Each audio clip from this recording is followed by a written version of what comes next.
มหาวิทยาลัยมหาสารคามยินดีต้อนรับบอยสิริชัยสู่คณะศิลปกรรมศาสตร์และวัฒนธรรมศาสตร์กราบสวัสดีมิตรหมอแคนแฟนหมอลำที่ติดตามช่องลูกศักดิ์ปักบวนช่องแห่งข้อมูลข่าวสารสาระและความบันเทิงเมื่อนี้วันที่16มิถุนายน2569กับบรรยากาศตอนกลางวันอากาศร้อนมีฝนตกมาบ้างสภาพอากาศร้อนอากาศแปรปรวนพี่น้องก็รักษาสุขภาพกันล่าสุดบอยสิริชัยเดินเข้าสู่หัวมหาวิทยาลัยมหาสารคามถ้าเบิ่งเพิ่นโพสต์น่าสิเป็นคณะศิลปกรรมศาสตร์เอาก็ตรงกับสาขาของบอยที่เฮ็ด วงหมอลำเป็นการต่อยอดมรดกทางวัฒนธรรมต้องยอมรับว่าสังคมยุคทุกมื้อนี้สิปฏิเสธโลกาภิวัตน์บ่ได้เทคโนโลยีต่างๆเอามาใช้กับวงการบันเทิงแม้กระทั่งเพลงตอนนี้ใช้ AI แต่งก็ได้แล้วพี่น้องฉะนั้นการสิเป็นหัวหน้าวงเป็นหัวหน้าทีมงานก็ต้องพัฒนาตัวเองอย่างต่อเนื่องถ้ายิ่งเฮาบ่พัฒนาเจ้าของบ่ให้ทันโลกทันเหตุการณ์ก็ถอยหลังเข้าคอกหมอลำบอยสิริชัยเป็น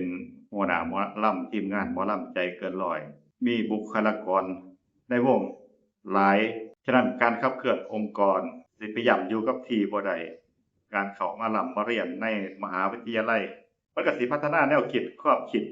ให้ทันโลกทันเหตุการณ์โลกยุคปัจจุบันไปฮอดไสแล้วการพัฒนาความรู้พัฒนาเทคโนโลยีเอามาใช้ในกิจการของวงหมอลำหรือแม้กระทั่งในธุรกิจของเจ้าของอันนี้จะเป็นอย่างไรอันนี้ก็เป็นตัวอย่างอย่างดีสำหรับคนรุ่นใหม่ที่บ่ยอมหยุดนิ่งที่การเรียนรู้โลกสังคม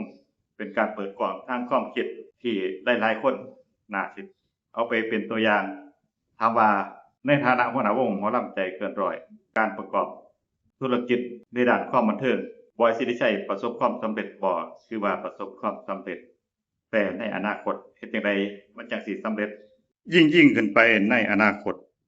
แค่ไปเบิ่งโพสต์ล่าสุดของบอยสิริชัยถึงความตั้งใจสิเข้ามาเรียนรู้มาพัฒนาเพิ่นก็โพสต์ตอนเช้ามื้อนี้ล่ะพี่น้องเพิ่นบอกว่า